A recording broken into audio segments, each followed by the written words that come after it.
The charity camp in a disaster-stricken slum. My billionaire grandfather was stunned to discover that I was living in a temporary shelter. The question that sent a chill through him was this: where had my $3 million trust fund gone? I'm Kinley Maddox, and this is the moment my entire life flipped upside down. It was just another sweltering afternoon at the charity shelter in Miami. Weeks after the tropical storm ripped through the city, I was handing out bottled water and canned food to families who had lost everything, wearing the same old jeans and donated t-shirt I'd been living in. Then this older man in an expensive suit walked straight toward me. He looked out of place among the tents and folding tables. He didn't say a word at first, just stared at me like he was seeing a ghost. Finally, he pulled me aside away from the crowd and asked quietly, his voice shaking a little, "Have you ever received any money from your grandfather?" I froze. No one had ever mentioned a grandfather sending money. The people who raised me after my parents were gone always told me he wanted nothing to do with me, that he blamed me for what happened to my mom. I told him no, I'd never gotten a single dollar. His face went pale like he'd just heard the worst news possible. That one question changed everything, because somewhere out there, a $3 million trust fund in my name had vanished, and I was about to find out who took it. If you've ever been lied to by the people closest to you, the ones who were supposed to protect you, drop a comment below and tell me your story. How far would someone in your family go for money? Hit that like button. If this already has you hooked, share it with someone who needs to hear it. And subscribe with notifications on these real stories deserve to be told. But to understand why that man flew all the way from New York just to ask me that question, we have to go back to the phone call that started it all. Victor Maddox sat alone in his high-rise office in Manhattan when the private investigator finally called. Victor Maddox sat alone in his corner office on the 78th floor of a glass tower in Midtown Manhattan. The city's skyline stretched out beyond the floor-to-ceiling windows, but he barely noticed it. In his hands was a thin manila folder delivered that morning by courier, from a private investigator he had hired on a hunch months earlier. He opened it slowly. The first few pages were standard background reports, then came the photographs. The young woman in the pictures had warm brown skin and thick natural hair pulled back into a practical ponytail. She wore faded jeans and a plain gray t-shirt with the logo of a local relief organization. In one shot she handed a bottle of water to an elderly man sitting on a cot. In another she organized boxes of donated clothing on a long table under a white tent. Her face showed exhaustion, but there was a quiet determination in her eyes that made Victor's chest tighten. Kinley Maddox, his granddaughter. The investigator's summary was straightforward. After the recent tropical storm hammered South Florida, Kinley had been staying at a charity-run temporary shelter in the Miami area. She wasn't just passing through, she was volunteering long hours every day. The report noted that she had no significant personal assets registered in her name, no active bank accounts with substantial balances, and no property. Meanwhile, the family home in a comfortable Miami suburb had already been repaired and reoccupied by the legal guardian and her younger daughter. Victor leaned back in his leather chair, the folder resting on the mahogany desk. He had always assumed the trust fund he established 19 years ago was being used properly. $10,000 deposited every month without fail, totaling well over $3 million by now. The account was in Kinley's name, but as her legal guardian after Patrick's death, Diane Zimmerman had full authority to withdraw funds for living expenses, education, medical care, anything related to raising the child. The lawyers had assured him the setup was standard and protected. He had signed the papers in a fog of grief shortly after Frances died from complications during childbirth. At the time, taking care of a newborn while running a real estate empire felt impossible. When Patrick remarried a few years later and Diane gave birth to Hadley, it seemed like the perfect solution, a stable home with a new family. Victor rubbed his temples. He had never insisted on detailed spending reports. A brief email or holiday card from Diane every year was enough to ease his conscience. She always wrote that Kinley was doing fine, adjusting well, focused on school. He had believed it because believing was easier than facing the alternative. Now the photographs told a different story. A 19-year-old woman sleeping on a cot in a shelter gym converted into temporary housing. No designer clothes, no car, no signs of the financial security he thought he had provided. He picked up his phone and dialed the investigator Marcus Hale, a former Miami detective he had worked with on real estate due diligence cases. "Tell me again why she's still there," Victor said without greeting. Marcus's voice was calm, professional. The guardian's residence was damaged but repaired within weeks using insurance and personal funds. The younger daughter moved back immediately. Kinley chose to stay and help with relief efforts. She told staff she's used to making her own way. Victor's grip tightened on the phone. Chose to stay, or wasn't given a choice. "That's harder to confirm without direct access," Marcus replied. "No police reports, no formal complaints, everything looks clean on paper." Victor thanked him and hung up. He opened the folder again, flipping to the bank transfer records he had requested as an attachment. The deposits were all there, monthly automatic, never missed, but there were no corresponding statements showing how the money had been spent. The trust documents allowed the guardian broad discretion for the benefit of the beneficiary. He had trusted that language. He stood and walked to the window, hands clasped behind his back. The Hudson River glinted far below. He thought about Frances, her laugh, her stubborn determination to become a teacher despite his offers to pay for medical school. She had married Patrick Zimmerman, a high school coach with a steady job and big dreams for a family. Then the accident took Patrick when Kinley was 15. Victor had sent flowers, increased the monthly deposit slightly, and accepted Diane's assurances that everything was under control. Now doubt crept in like cold air through a cracked window. Not accusation yet, just questions. Why no college savings visible? Why no car in Kinley's name? Why was she still wearing donated clothes? Victor returned to his desk and booked the earliest first-class flight to Miami, departing that evening. He printed a slim selection of the trust documents and transfer confirmations. Nothing too aggressive, just enough to start a conversation. He told his assistant to clear his schedule for the next several days, citing a personal matter. As the private car took him through Manhattan traffic toward JFK, Victor stared at the photographs again on his tablet. Kinley's smile in one image reminded him painfully of Frances at the same age. He had missed so much already. Whatever the truth was, he needed to hear it directly from her. The flight south took less than 3 hours. By the time the plane touched down in Miami, night had fallen and the humid air carried the faint scent of rain-soaked earth. Victor checked into a quiet hotel near the airport, showered, and slept fitfully. Early the next morning he rented a nondescript sedan, no driver, no luxury markings, and drove himself toward the address Marcus had provided for the shelter. The route took him through neighborhoods, still showing scars from the storm-blew tarps. On roofs, piles of debris, at curbsides, downed trees being chainsawed into pieces. He parked a block away and walked the rest of the distance, the folder tucked under his arm. The shelter occupied a community-centered gymnasium, white tents erected in the parking lot for overflow. Volunteers in bright vests directed traffic. Victor adjusted his tie, suddenly aware of how out of place his tailored suit would appear. He stepped inside the chain-link fence, heart beating faster than it had in years. Victor stepped through the chain-link gate into the crowded parking lot of the community-centered turned shelter. The South Florida sun beat down relentlessly, turning the asphalt hot under his polished shoes. Blue tarps flapped overhead on temporary structures, and the air carried a mix of grilled food from a volunteer barbecue, and the faint lingering dampness from storm-soaked ground. A woman in a red volunteer vest approached him near the entrance. Her name tag read, Mrs. Elena Lopez, site director. She had kind eyes framed by tired lines and a clipboard in hand. "Can I help you, sir?" she asked, sizing up his suit, with polite curiosity. Victor cleared his throat. "I'm looking for Kinley Maddox. I believe she's volunteering here." Mrs. Lopez nodded without hesitation. "She's one of our best helpers. Follow me." She led him through a side door into the main building. The hallway was narrow, lined with stacked boxes of diapers and cleaning supplies. Voices echoed from the gymnasium ahead, children laughing, adults coordinating in Spanish and English. The smell of coffee and bleach hung in the air. They emerged into the large open space where rows of folding tables had been set up for distribution. Families waited patiently in lines. Volunteers sorted canned goods and hygiene kits. Kinley stood at one table, guiding a young mother with 2 small kids through the selection process. She pointed out sizes for children's clothing, her voice soft and patient despite the obvious weariness in her posture. Her hair was tied back, a few strands escaping around her face. She wore simple cargo shorts and a shelter-issued t-shirt, sleeves rolled up as she lifted a box of formula. Victor stopped at the edge of the room, watching her for several minutes. The way she knelt to speak eye level with the children, the gentle smile she offered the mother, it stirred something deep and painful in him. Finally he walked forward. Kinley looked up as he approached, her expression shifting from focused to cautiously polite. "Excuse me," Victor said quietly. "Are you Kinley Maddox?" She straightened, wiping her hands on her shorts.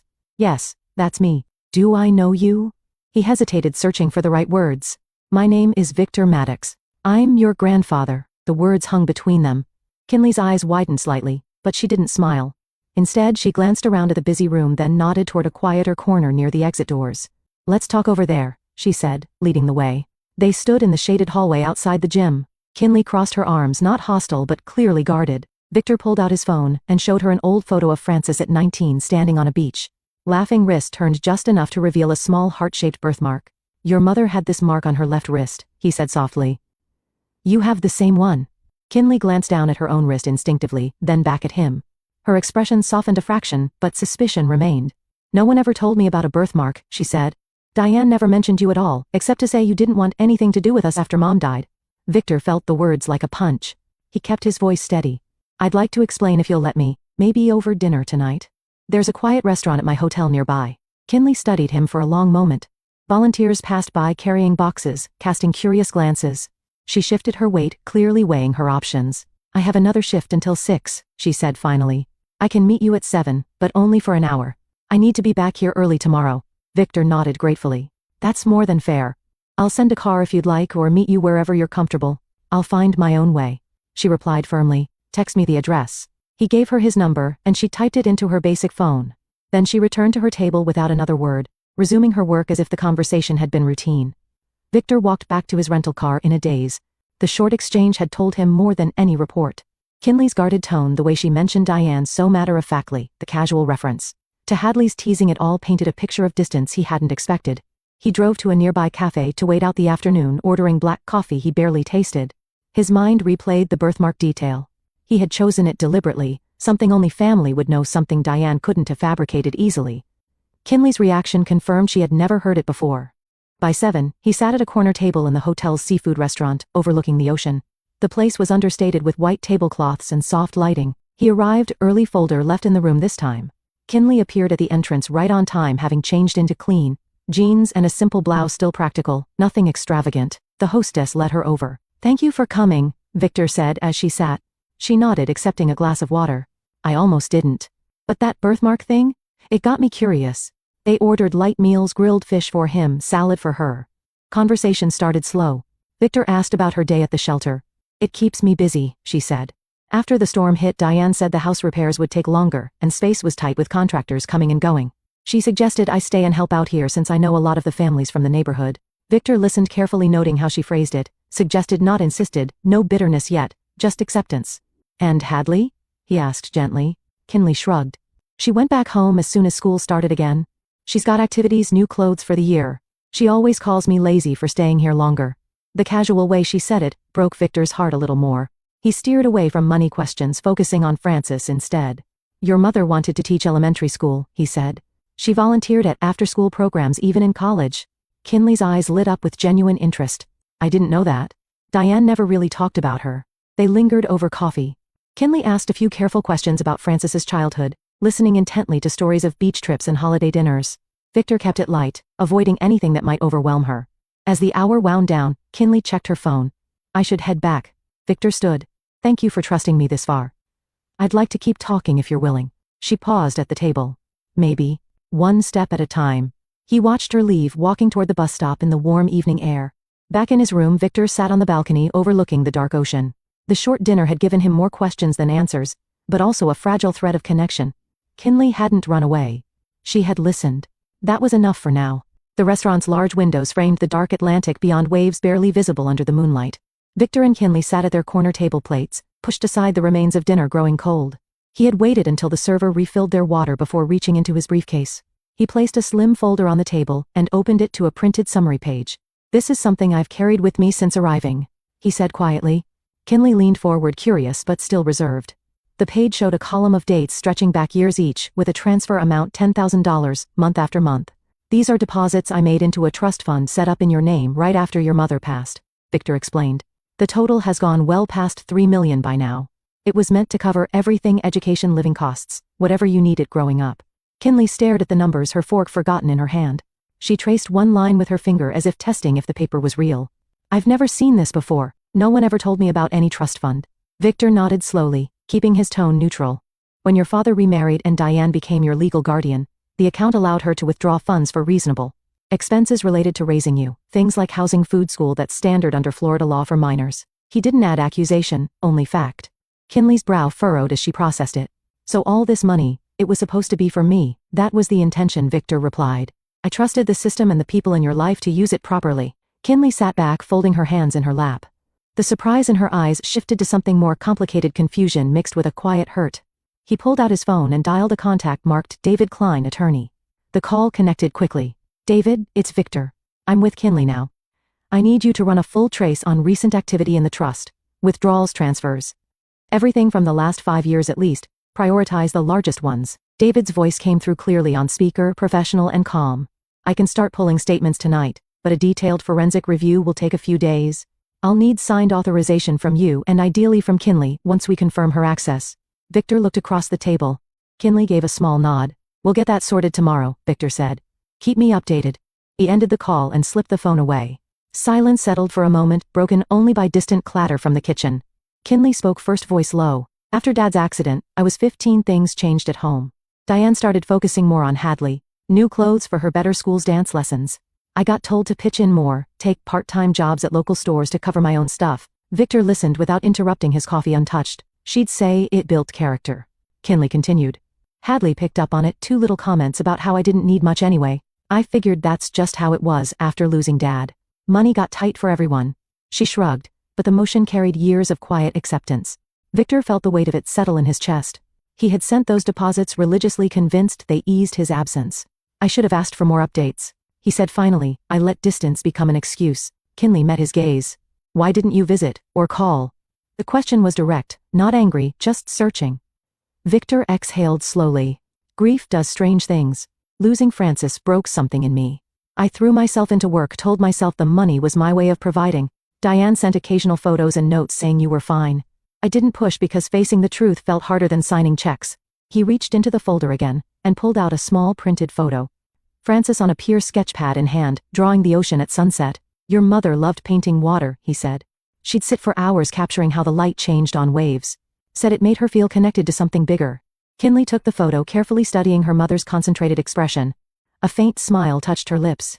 I've always liked drawing horizons, she admitted. Never knew where that came from. They talked longer than planned. Kinley shared small memories of Patrick coaching weekend soccer, teaching her to change a tire. Victor reciprocated with stories of Francis's stubborn streak, how she insisted on earning her own way through college. As the restaurant emptied around them, Kinley glanced at her watch. I should catch the last bus back. Victor signaled for the check. Let me drive you. It's the least I can do. She hesitated, then agreed. The ride to the shelter was quiet, city lights reflecting off wet streets still drying from earlier rain. When they pulled up, Kinley paused at the car door. This is a lot to take in, she said. I need time to think. Take all the time you need, Victor replied. I'll be here. She nodded and stepped out, disappearing into the lighted entrance. Victor watched until the door closed behind her, then drove back to the hotel. In his suite, he stood at the window again, staring at the dark sea. The partial records lay on the desk, proof of his intent, but no proof yet of outcome. David's review would clarify things soon. Until then, doubt lingered, mixed with cautious hope from the evening's conversation. Victor's phone buzzed on the hotel desk while he reviewed emails. The caller ID showed David Klein. He answered immediately. I have the preliminary report, David said, voice steady. Several large withdrawals over the past few years, labeled as family expenses and educational costs for dependents in the household. Nothing obviously illegal on the surface. Guardians have latitude for that kind of thing. But the amounts are substantial, and most documentation ties to private school tuition and extracurriculars that don't match Kinley's records. Victor sat forward. How substantial? Multiple 6-figure transfers. I need more time for vendor invoices and bank imaging to see exact spending. Could be legitimate, could be stretching the definition of benefit of the beneficiary. Keep digging, Victor instructed. Quietly, he ended the call and stared at the ocean view, mind turning. The labels sounded reasonable enough on paper. Guardians often covered household costs when raising multiple children. But the shelter photographs lingered in his thoughts. He decided to test the water himself. He dialed the home number he hadn't used in years. Diane answered on the third ring, warm and surprised. Victor, it's been ages. How are you? I'm in Florida, actually, he said evenly. Came down after hearing about the storm damage. How's everyone holding up? We're managing, she replied. Repairs are mostly done. Insurance covered a lot. And Kinley? He asked. Is she back home yet? Diane hesitated just a fraction. She's still at the community center helping out. You know how she is, always wanting to pitch in. We've got workers finishing the guest wing, so it's tight here. She insisted on staying to volunteer. A younger voice piped up in the background. Mom? Who's that? Diane laughed lightly. It's your grandfather, Hadley. Say hi. Hadley came on the line, bright and cheerful. Hiya, Kinley loves doing charity stuff. She's super into it. I've got midterms coming up, so I'm crazy busy with school. Victor kept his tone friendly. Sounds like you're both keeping busy. I'd love to stop by and see the place when it's convenient. Of course, Diane said quickly. Just let us know when. We'd love to catch up. They exchanged a few more pleasantries before hanging up. Victor set the phone down slowly. Diane's concern had sounded genuine. Hadley's chatter typical for a teenager. Yet something felt off, like a script performed too smoothly. He met Kinley later that afternoon at a quiet coffee shop near the shelter. She arrived in fresh clothes, borrowed from Donation's hair still damp from a quick shower. He recounted the call word for word, watching her reaction. Kinley stirred her iced tea, frowning slightly. That's pretty much how she always explains it. I chose to stay because I wanted to help, and the house isn't ready. But the repairs, Victor pressed gently. She shrugged. They finished the main areas weeks ago. Diane said the extra work would be noisy, better for me to avoid the dust. Victor nodded, letting it sink in. Kinley continued without prompting. Hadley's comments don't surprise me. She's been getting new laptops and dance gear while I make do with hand-me-downs. Diane says it's because Hadley's activities cost more. I figured that was fair. Her defensive Diane came out automatic years of habit. Victor heard the lingering loyalty in her voice, the child still hoping for fairness. It's possible everything's above board, he said carefully. David's just double-checking routine withdrawals. Big ones for household and school costs. Kinley looked up sharply. School costs? I went to public school after Dad died. Hadley's the one at that private academy downtown. Victor didn't push further. The seed of doubt was planted. Forcing it now would only make her pull back. They changed topics. Kinley talked about volunteers she'd met, families rebuilding lives. Kids excited for donated toys. Victor shared a harmless story about Frances organizing charity drives in high school. The conversation flowed easier than before, small bridges forming. As they parted outside the shop, Kinley paused. Thanks for not assuming the worst right away. It's a lot to wrap my head around. I'm not assuming anything yet, Victor assured her. We'll wait for facts. She nodded and headed back to the shelter. Victor watched her go, then returned to the hotel. That evening he reviewed the preliminary summaries David emailed. The educational costs line items matched tuition statements for an elite prep school, Hadley's name on every invoice. Family expenses included home renovations and vehicle purchases registered solely to Diane. Still circumstantial.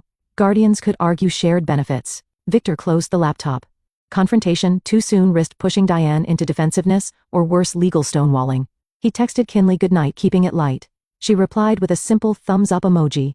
Sleep came slowly. Victor lay awake listening to distant traffic, weighing his next move. A direct visit to the house felt inevitable, but timing mattered.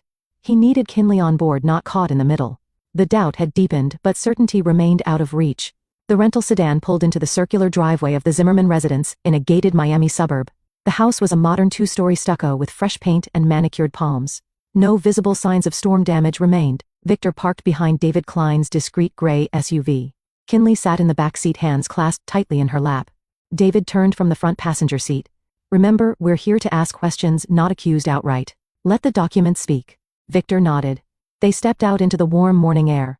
Kinley hesitated before following, smoothing her simple sundress. Diane opened the door almost immediately, smile wide and welcoming. Victor, you made it. And Kinley, honey, it's good to see you. She hugged Kinley briefly, then ushered them inside. The foyer opened to a spacious living room with high ceilings, new leather furniture and abstract art on the walls. Hadley appeared at the top of the stairs in designer leggings and a cropped top, phone in hand. She descended gracefully, flashing a polite smile. Hi, grandfather. Hi, sis. Victor returned the greeting evenly. They settled in the living room, Diane and Hadley on the long sofa, Victor and David in armchairs. Kinley on a side chair slightly apart. Diane offered coffee, which David accepted for everyone to keep things civil. As cups were passed, Victor placed a thick folder on the glass coffee table. Thank you for having us, he began. I've been going over the trust fund records with David. There are some discrepancies I hope you can clear up. Diane's smile stayed in place. Of course, anything I can do. Victor opened the folder to a highlighted summary. The trust for Kinley has had over $3 million deposited since its creation. But recent withdrawals don't seem to align with her direct benefit. He slid the page across. Diane glanced at it, expression calm.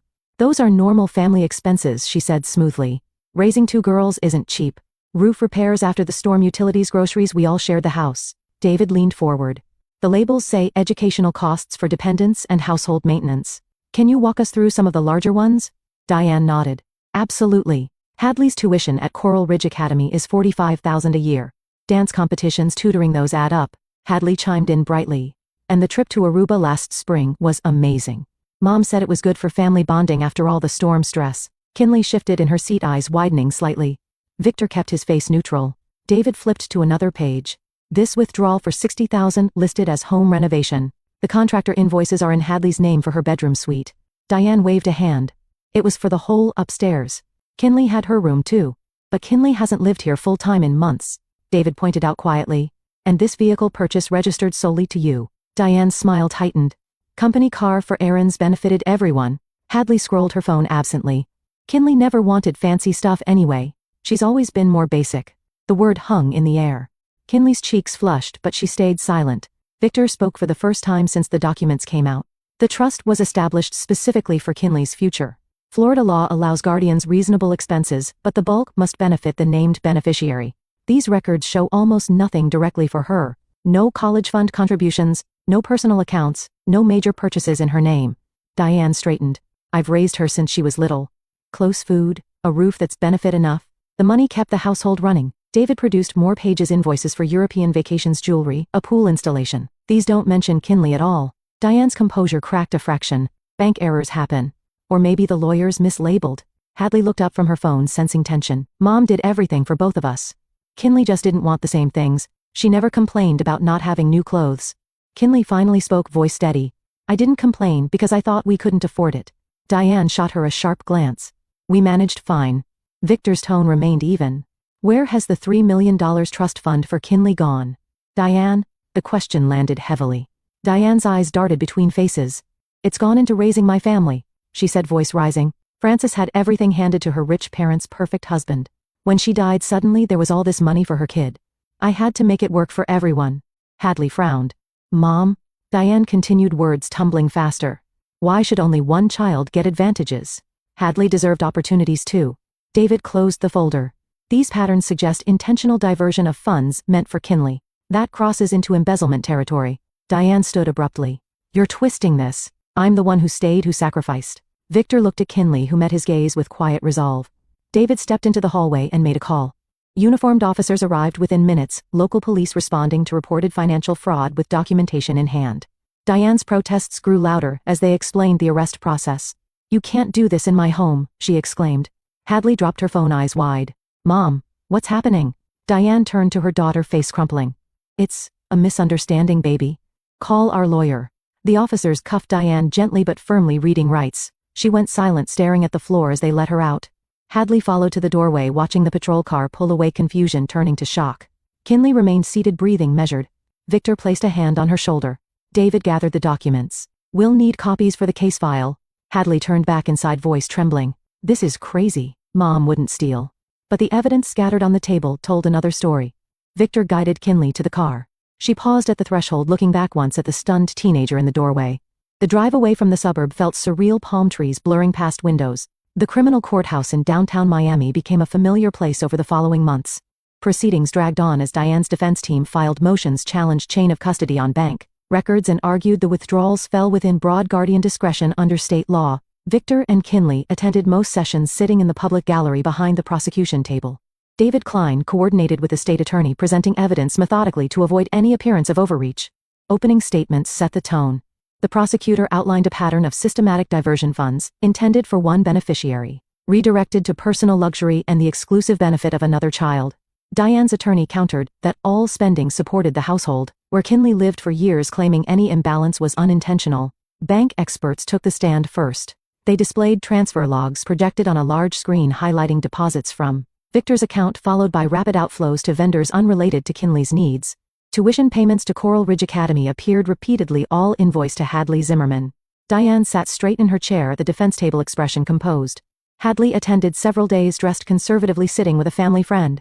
When Hadley was called as a witness for the defense, she walked to the stand with visible nerves. The attorney asked about home life. Mom always made sure we had food, clothes, a place to live, she said. She treated us both the same. The prosecutor cross-examined gently but firmly. He introduced printed text messages from Hadley's phone recovered via subpoena, where she bragged to friends about new designer bags or upcoming trips, while in the same threads dismissing Kinley's older wardrobe. Hadley glanced at her mother, then at the jury. I guess Mom bought more for me because I asked. I didn't think it was wrong. The admission hung in the quiet courtroom. Diane's attorney objected on relevance, but the judge allowed it. Kinley testified the next week. She wore a simple navy dress, hair neatly pulled back. Her voice stayed even throughout. I received basic support food, a room, public school, she said, but larger expenses went elsewhere. I worked part-time jobs from 16 to cover extras. The prosecutor asked about specific years. Kinley recalled instances calmly: Hadley's private lessons while she took the bus.